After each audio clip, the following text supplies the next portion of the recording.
بھی میرے پاس اگر چند 10 ہی منٹ ہیں، لیکن اب 10 منٹ باقی ہیں، لیکن بس میں یہی بات کہنا چاہتا ہوں کہ قاضی صاحب رحمت اللہ علیہ نے آخری دور میں جس عظیم کام کا بیڑا اٹھایا تھا وہ اتنا عظیم ہے کہ اس میں خلل نہیں آنا چاہیے، اور ہماری کوشش یہ ہونی چاہیے اس قومی کانفرنس کو اس کا ذریعہ بنانا چاہیے کہ اس مشن کو نہ صرف یہ کہ جاری رکھا جائے بلکہ پہلے سے بھی زیادہ طاقتور بنا کر اور زیادہ سے زیادہ جد و جہد کے ساتھ اس مشن کو جاری رکھا جائے۔ وجہ اس کی یہ ہے کہ آپ اگر غور کریں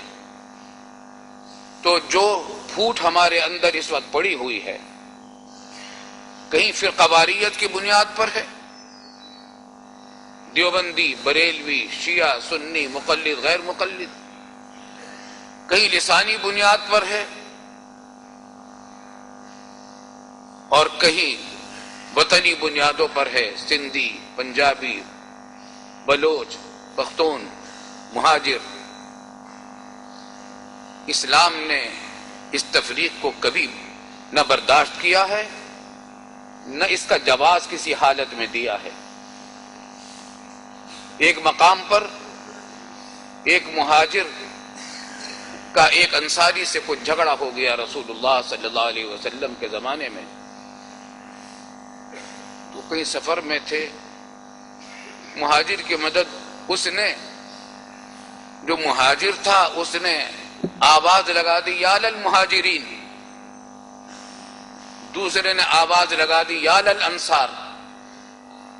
مہاجر جو تھا اس نے، صحابی تھے دونوں، اس نے آواز لگائی کہ میری مدد کے لیے مہاجر آئیں، انصاری نے آواز لگائی کہ انصار میری مدد کے لیے آئیں۔ آپ نے فرمایا کہ یہ جاہلیت کے نعرے کون لگا رہا ہے؟ دعوها فإنها منتنہ، ان الفاظ کو چھوڑ دو، یہ بدبودار الفاظ ہیں۔ آج ہمارے ملک میں یہ تقسیم در تقسیم چلی ہوئی ہے، پھر سیاسی تقسیم ہے،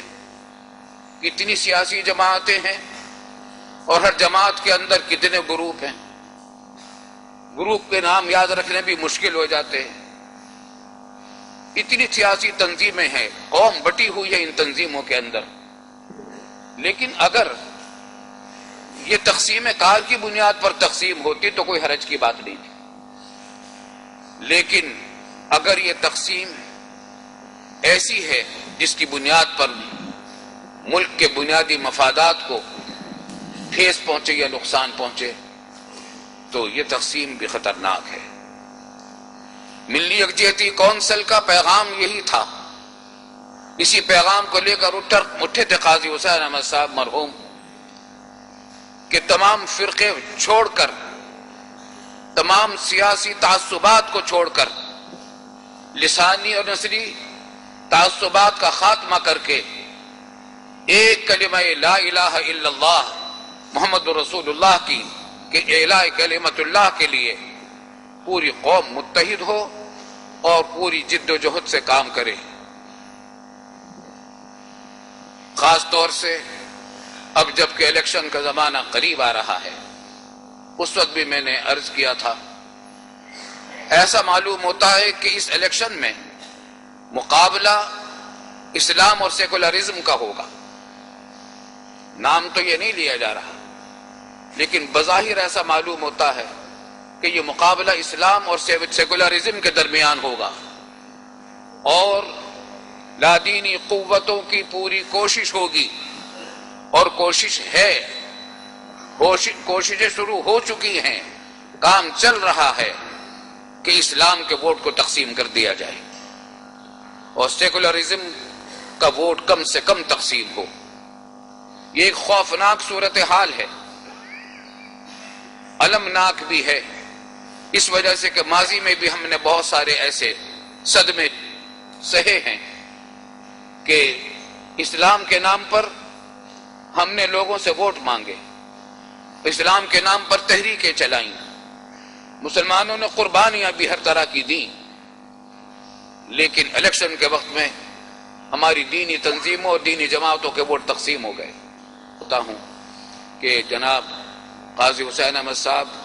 مرحوم کی اور جناب عبد الغفور صاحب مرحوم کی ان اسلامی جد و جہد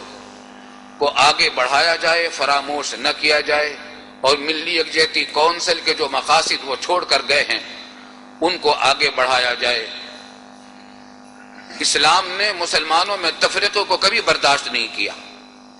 بیت اللہ شریف کی تعمیر کو رسول اللہ صلی اللہ علیہ وسلم نے نامکمل چھوڑ دیا۔ قریش مکہ کی بیت اللہ اسی طرح نامکمل ہے، لمبائی بھی اس کی کم ہے، اونچائی بھی اس کی کم ہے، دروازے بھی اس کا ایک غائب ہے، لیکن اس کو برداشت کر لیا جو قبلہ ہے پوری امت کا قیامت تک کے لیے، تمام مسلمانوں کے لیے، جو حج کا مرکز ہے، اس کو نامکمل ہونا برداشت کر لیا، لیکن مسلمانوں میں تفرقے کو برداشت نہیں کیا گیا۔ اس سبق کو یاد رکھنے کی ضرورت ہے کہ تمام ہزاروں مصلحتیں سیاسی قربان ہو جائیں اتحاد کے اوپر، اور تفرقہ مسلمانوں میں نہ پڑنا پڑے۔ علامہ اقبال نے درد مندی سے کہا تھا، منفیات ایک ہے اس قوم کی، نقصان بھی ایک ہی سب کا نبی، دین بھی ایمان بھی ایک، حرم پاک بھی اللہ بھی قرآن بھی ایک، کیا بڑی بات تھی ہوتے جو مسلمان بھی ایک، فرقہ بندی ہے کہیں اور کہیں ذاتیں ہیں، کیا زمانے میں پنپنے کی یہی باتیں ہیں۔ اللہ تعالی ہمیں اتحاد و اتفاق کی توفیق عطا فرمائے۔ وآخر دعوانا ان الحمد للہ رب العالمین۔